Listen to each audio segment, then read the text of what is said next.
Assalamualaikum warahmatullahi wabarakatuh. Good morning everyone. How are you feeling? I hope everyone is feeling great today, even though we are still facing this pandemic.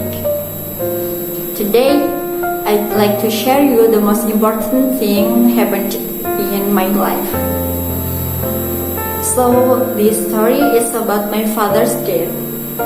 At the time when I graduated from high school, many of my friends came here and there to enroll in their dreams college. So did I.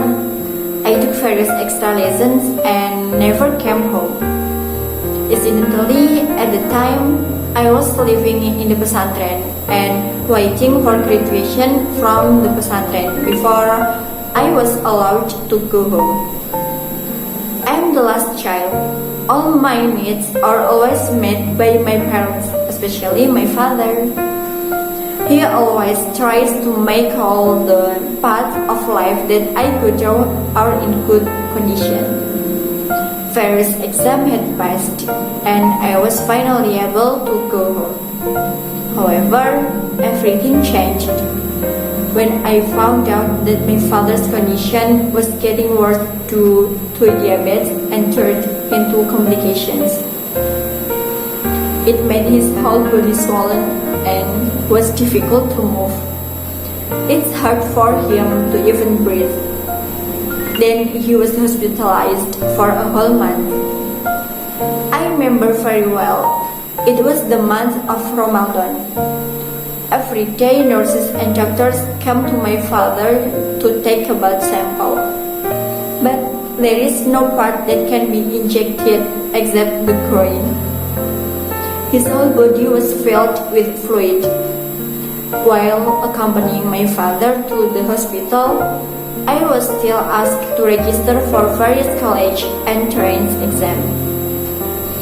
Exactly on July 18 at 2 a.m., I left for Semarang from the hospital to take the first test and planned to stay until July 20th to take the second test.